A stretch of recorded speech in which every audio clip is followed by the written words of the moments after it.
sitting with the chicken. If you can't help, don't hurt. Hey, Marge. Okay, come on, Margie. I've been thinking about family lately. Not one particular person, not one particular disagreement or issues, just family and the concept of it and who we are together. And also how people who sometimes, or who love each other can also hurt each other. How one person can remember something one way and another person can remember it completely different. How everybody can be carrying their own pain and somehow still end up adding to somebody else's. Pausing. I do not have an answer for any of that. Just want to preface that I'm not a therapist, nor am I a family expert. Heck, I am just like the accidental chicken whisperer sitting out here after my errands, just sitting with all of my feathered friends, trying to understand life the same way everybody else is. And also wondering if my feathered friends can impart a little bit of wisdom, which I think they usually do. Lately, one thought keeps coming back to me. If you can help, help. And if you cannot help, then at least do not hurt. Pause. On the outside, it sounds very simple. Maybe it's too simple. But families rarely are that simple. I have, in my experience, spent all my life, a lot of my life listening. When someone's upset with someone else, or someone I hear about it, or sibling rivalry, or sometimes someone just feels understood, someone feels unappreciated, someone believes another person should be doing more, someone wants me to understand why they are right. And I usually do understand. And that perhaps may be part of the larger problems. I can often see why one person feels the way that they do. And then I hear the other side, and I can also understand that as well. So I sit there trying to hold both truths at once, trying to make everything make sense, trying to find the reasonable explanation, trying to figure out what everybody could say or do to make things better. And after a while, I am exhausted by a conflict that was not even mine when the conversations began. Have you ever done that though? Have you experienced this? You answer the phone as yourself, hi, hello, and 45 minutes later, you have somehow became a judge, a mediator, a witness, an unpaid member of the family crisis management team. Meanwhile, the actual people involved may not even be speaking directly to each other. Why is that? But now you seem to know everything. Person A, person B, what their issues are with each other. Or at least you know several versions of everything, right? And then you end up just carrying it. You think about it for a while. Washing dishes, sitting out here, driving, running errands, coming back and sitting right here.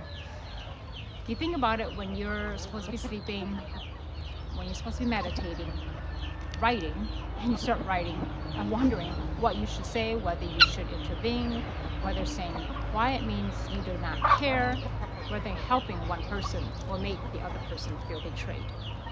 And it becomes so heavy because everybody wants you to choose a side. My chickens, personally, they do not do this. They have disagreement. And seriously, they're not above being petty, all right? Everybody's being petty right now. You guys just can't see it on camera. There is definitely a hierarchy out here. Her, Miss Marge. Somebody always believes she deserves the treat and another chicken is eating, and they're all fighting for it. In fact, there was this big scuffle. But once that moment passes, nobody calls me later to explain why the other hen has always been selfish. Nobody's complaining about Marge sitting here. Nobody sends a long text. saying what the heck is going on, who's getting more by the feeder. Yes, they have disagreement, they shake their feathers, and they move on to the other grass, to the other side. I'm not saying that human families should behave exactly like my feather babies. That would create a different set of problems, pecking order. But sometimes I do wonder, though, whether we keep certain conflicts alive long after the original moment has passed. Why do we do that? Sometimes the more we repeat a grievance, I feel as though it becomes stronger. Because we tell the story again and again and again. It never stops. And then we begin collecting evidence. We remember every similar thing the person has ever done. We invite other people into it as well. And then before long, the original hurt has become a family position. People take sides. Old problems are pulled back into new arguments. Someone who was not even present at the beginning now has an opinion. And then everybody becomes more certain, especially those who are impacted. But yet, what ends up happening is that nobody becomes more peaceful. There's no peace, just chaos. I've been asking myself a question in the midst of all this. Really, what are we trying to accomplish? What are we trying to understand about what happened? Are we just trying to repair? Are we trying to repair something, or are we trying to decide what boundaries needed? Are we trying to prove once and for all who the real problem is, who this person is? Those are not the same conversation. And I think sometimes family spend years having the last one, sadly. Everyone's just trying to reach this final verdict, right? Trying to name the person who caused all of this shenanigan, all of this mess. Trying to make all the pain line up neatly so that one person is right and another person is wrong. But most family pain does not line up neatly like that. People can hurt each other and still love each other. Someone can have a valid grievance and still handle it badly. A person can be carrying real pain and still be responsible for what they do with that pain. Two people can both feel wounded. And both of them probably can believe that they have tried. Both of them can be telling the truth as they understand it. But that does not mean every behavior should be excused. That's not what I'm trying to say. We shouldn't be tolerating cruelty, and we shouldn't be pretending that something did not happen. It only means that life is often more complicated than the case we build in our minds. See? At 50, I am becoming less interested in deciding who won the argument. It's not my problem, really. I'm actually more interested in what happens next. Can the relationship be repaired? Can this problem be resolved? Does somebody need more space? And is there a conversation even worth having, right? Perhaps it's an apology. Don't give that damn apology. And if there's a pattern, why is it continuing? Or is it one of those painful situations where everyone keeps asking for a different version of the past? The one that nobody can go back and create. You can't go back. I think that may be one of the hardest parts of family, this family dynamic. Sometimes the thing we want cannot be given right now. We wanted somebody to protect us then, to understand us then, to choose us then, to say the right thing then. And yet, they did not, and we got disappointed.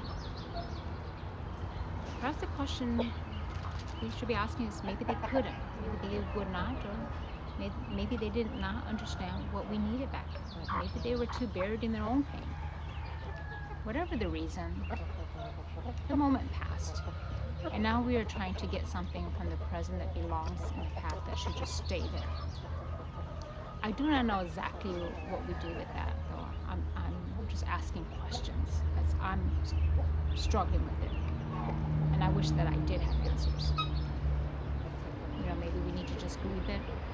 Maybe I need to name it. I don't know. Sometimes we may need to stop pretending it did not matter. And sometimes we just accept that the person who hurt us may never explain it in a way that makes the hurt disappear. And this is not a forgiveness advice. I'm not here to tell anybody what they must forgive or when. Like, really, no. I'm not. I am only noticing how exhausting it is to keep waiting for another person to finally say the one sentence that will release the other person, release us. And truth is, no one's going to save us. So I've been thinking a lot about what it means to help in these situations, because helping is not always fixing. I'm in the midst of it. Sometimes, helping may just be showing up, bringing food, making the call, doing the task that actually needs to be done, listening without immediately turning the conversation to our own story. And sometimes helping means saying, I love you, but I cannot be in the middle of all of this. I can love people from afar. Sometimes it means refusing to carry messages between two adults who have each other's phone numbers, and they should be contacting each other. Sometimes it means not adding another opinion when everybody is already overwhelmed. For me, I'm just minding my own beeswax. And I'm asking the question, what would be useful right now? Not, do you want to hear what I think is wrong with everyone involved? I've done that before, trust me, it blew up. That may be useful less often than we imagine, or at least in my case, in my experience. There have been times when I believed I was helping because I was listening, litigating, and maybe I was, but there have also been times when I was only absorbed. Everybody's pain, grief, anger. I was taking all the frustration without seeing any changes happening. I would leave the conversation feeling sad, irritated, or responsible, and stressed. My stomach hurts. And the person who handed me the problem might feel lighter because now I was carrying part of it with them. Misery loves company. I know that people are not deliberately trying to burden us, especially families. They may just need someone to listen. Maybe they just want to talk about their hurt. I know I've done it before, to my friends, and especially my poor husband who has to listen to all my family drama lately. I just needed someone to talk to, someone who can understand me. I know there's been many times in my life I repeated stories because I wanted confirmation that I was not imagining what happened. Maybe I just need someone to be on my side, because that person is a complete idiot. Do you see that too? So I'm not above all the problems. Maybe that's why this thought matters to me a lot, which is that if you can help, then help. But if you cannot help, then do not hurt, because I don't know what people are going through. Do not make the situation harder simply because you have an opinion. Sometimes the best thing is just silence. Do not turn someone else's painful moment into an opportunity to reopen old complaint. That's my issue. And the other thing is, do not criticize from a safe distance while somebody else is probably handling the actual work. That's a whole different other story by bringing that up. And maybe this is the part I'm learning. We also should not hurt ourselves by taking responsibilities for every conflict around us. Just don't involve yourself. I told myself that I do not want to be my siblings' family's courtroom. I don't want to be the judge. I want to be the litigator. I don't need to determine who's right and who's wrong. I do not even have to decide who has to suffer more. It's like, leave me out of this, right? I don't want to translate people's feelings anymore. I think they need to just talk and translate their own thing towards each other. Keep me out of, defending everyone, because I find myself defending every single person I talk to. Nor do I want to rescue anyone either. I don't have to carry every discipline just because it was placed in my family. That does not mean I stop caring, though. I mean, they are my family. I love them. It just means that I'm, trying to carry things differently from the way I have always been. And truthfully, this is very difficult for me because handling something back can feel unkind when I say I don't want to deal with this. You know, something such as you need to talk to your other siblings instead of involving me. You know, I cannot continue to keep having these discussions when things are bad because it's affecting my peace. And I'm, choosing to set up boundaries now. Not always punishment, but just, just letting everyone know that I love you all. I care that you all are hurting, especially during these tough times when we can't see eye to eye, especially, when this could be easily resolved. And I know arguments has happened. Because all of this stuff can be true. Everything that everyone experienced can be true. But it's not my problem. Y'all are adults. Midlife has been teaching me though that, I have limited amount of energy. I am really tired. And the truth is that time isn't on my side. I'm 50. For some reason, it just feels real. And I learned that all these problems are just stupid problems between siblings who probably could have just worked it out a long time ago, but everybody has too much pride, too much ego. And they need someone like an older sibling, aka me, who can help litigate and determine who's right and who's wrong, and I'm no longer going to deal with it. I have my own life. I can't deal with this, dreams I still want to do. Even my chickens who are out here waiting for me to feed them as though I've never fed them before. My energy needs to be directed to my little family instead of just replaying people's old conflict and listening to everybody's problems. And yes, it may sound blunt, and I have been very blunt recently to everyone that I no longer want to participate in your problem. I don't want to litigate you guys' issues. Maybe the goal is not to become completely detached, because I still love my family. And perhaps maybe the goal is to become a little bit more intentional with my time and my ear and my care. The question should be, am I helping this person? Am I helping them for clarity, or if my support is creating more anger? Am I really offering support? Really? Am I contributing to this conflict by listening to one sibling? And if any of this is not mine, these conflicts, I need to just return it back to them. Families, I like to believe that we all have survived. I mean, my family was an immigrant family. We've survived. But, that survival doesn't necessarily mean we have to continue some of these conflicts. All of this, my energy being so low, I'm responsible for my own stuff. I'm not responsible to repair this entire relationship between siblings. I may not be able to change any person's behavior, really, I'm not. Nor am I gonna sit here and say, you guys just need to understand each other. It's much easier when we were younger, but not at this age. And I don't want to be part of it because I feel like I've just been contributing to all of the drama, everybody's grievances. Maybe some of you are like me, the eldest in the family who has to litigate because everybody trusts you to hold their stuff. And they call you because, you tend to listen, you tend to see both sides, and you can tell the other, hey, knock this off, because you understand from this perspective. And for the longest time, because of who you are, you've been keeping everyone connected, the family, the family dynamic.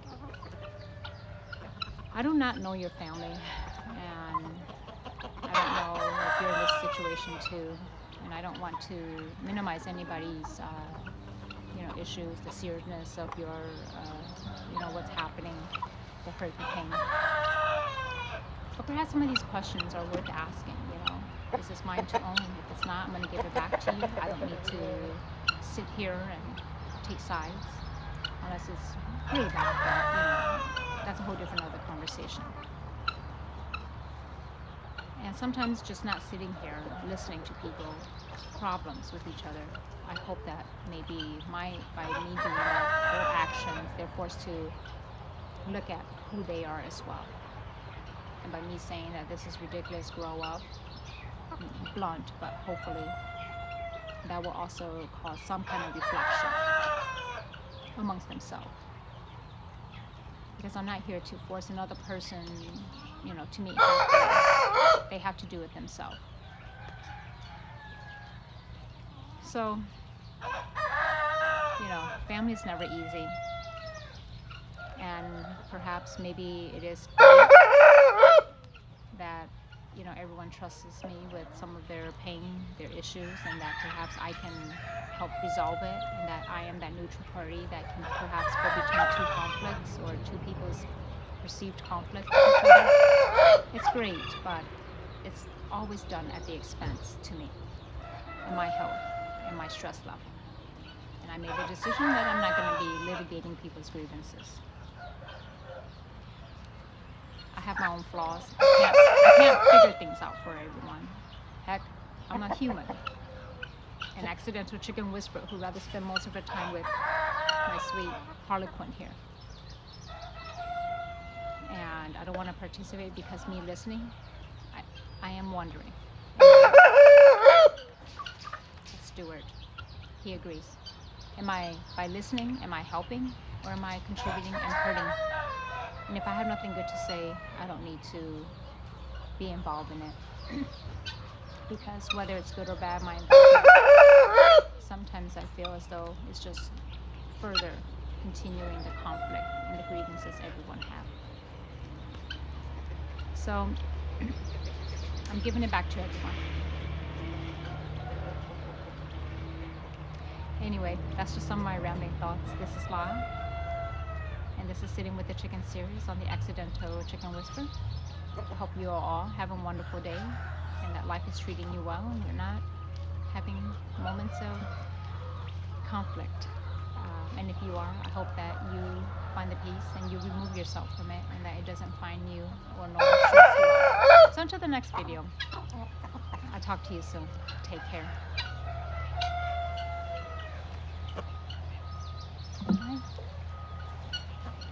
Hi, Patty.